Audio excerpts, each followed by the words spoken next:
ओम नमः शिवाय। हर हर महादेव। स्वागत है आपका हमारे चैनल पर। आज के इस वीडियो में आप सुनेंगे भौम प्रदोष अर्थात मंगलवार के प्रदोष व्रत की कथा। तो सभी प्रकार की व्रत कथाएं सुनने के लिए और हमसे जुड़े रहने के लिए आपको केवल हमारे चैनल को सब्सक्राइब करके बेल आइकन को प्रेस करना है। आज की कथा अच्छी लगे तो लाइक करना है और शेयर करना है। तो चलिए, मंगल प्रदोष की कथा सुनने से पहले हम व्रत की विधि जान लेते हैं।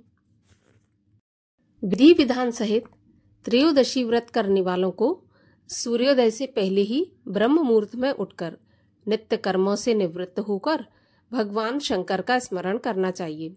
व्रत वाले दिन भोजन नहीं करना चाहिए।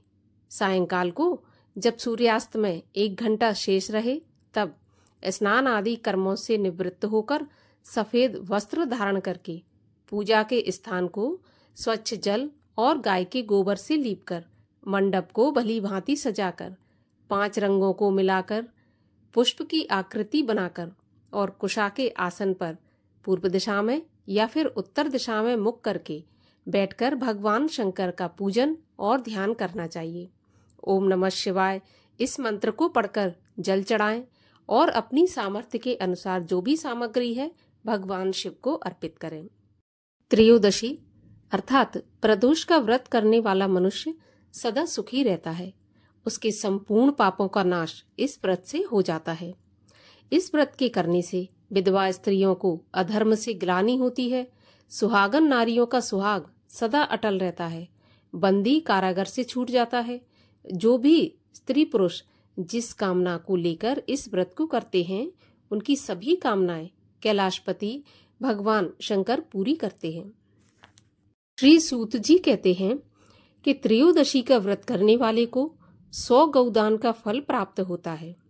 इस व्रत को जो भी विधि विधान और तन मन धन से करता है उसके सभी दुख दूर हो जाते हैं और जीवन में सुख समृद्धि प्राप्त होती है। तो मंगल प्रदोष के दिन भगवान शिव की आराधना के साथ साथ हनुमान जी की आराधना भी विशेष फलदायी रहती है। तो चलिए अब हम श्रवण करते हैं भौम त्रयोदशी व्रत की कथा। सूत जी बोले, अब मैं मंगल त्रयोदशी प्रदोष व्रत का विधि विधान कहता हूँ। मंगलवार का दिन व्याधियों का नाशक है। इस व्रत में एक समय व्रती को गेहूं और गुड़ का भोजन करना चाहिए। देव प्रतिमा पर लाल रंग का फूल चढ़ाना और स्वयं लाल वस्त्र धारण करना चाहिए। इस व्रत के करने से मनुष्य सभी पापों व रोगों से मुक्त हो जाता है। इसमें किसी प्रकार का कोई संशय नहीं है। अब मैं आपको उस बुढ़िया की कथा सुनाता हूँ जिसने यह व्रत किया और मोक्ष को प्राप्त हुई। अत्यंत प्राचीन काल की घटना है। एक नगर में एक बुढ़िया रहती थी। उसके मंगलिया नाम का एक पुत्र था। बुढ़िया को हनुमान जी पर बड़ी श्रद्धा थी। वह प्रत्येक मंगलवार को हनुमान जी का व्रत रखकर तथा विधि पूर्वक उनका भोग लगाती थी।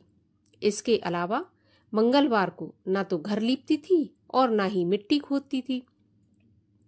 इसी प्रकार के व्रत रखते हुए जब उसे काफी दिन बीत गए तो हनुमान जी ने सोचा कि चलो आज इस बुढ़िया के श्रद्धा की परीक्षा करते हैं।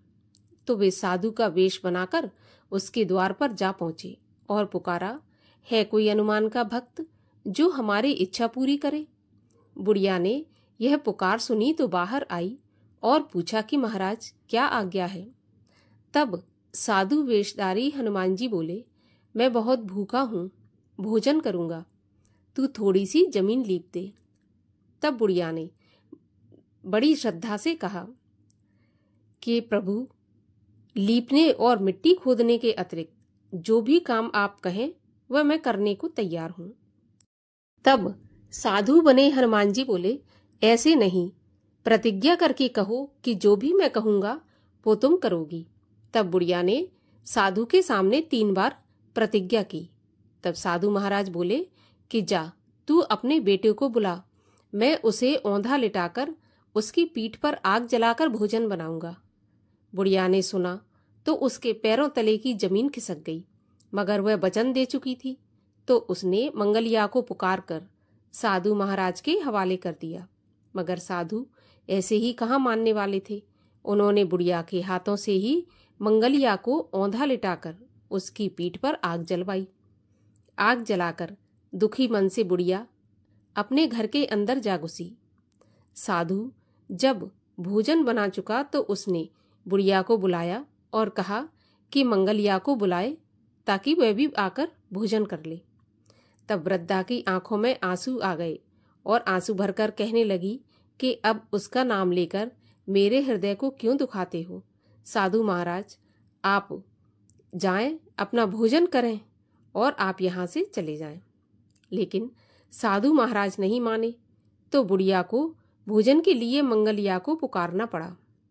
बस पुकारने की देर थी कि मंगलिया बाहर से हंसता हुआ घर में दौड़ा आ गया। मंगलिया को जीता जागता देखकर वृद्धा को सुखद आश्चर्य हुआ। वह साधु महाराज के चरणों में गिर पड़ी। साधु महाराज ने उसे अपने असली रूप के दर्शन दिए। हनुमान जी को अपने आंगन में देखकर वृद्धा को लगा कि उसका जीवन सफल हो गया। इस प्रकार मंगलवार का प्रदोष व्रत रखने से बुढ़िया के पुत्र को लंबी आयु एवं स्वास्थ्य प्राप्त हुआ। प्रदोष की कथा अच्छी लगी हो तो लाइक अवश्य कीजिए, चैनल को सब्सक्राइब करके जाइए।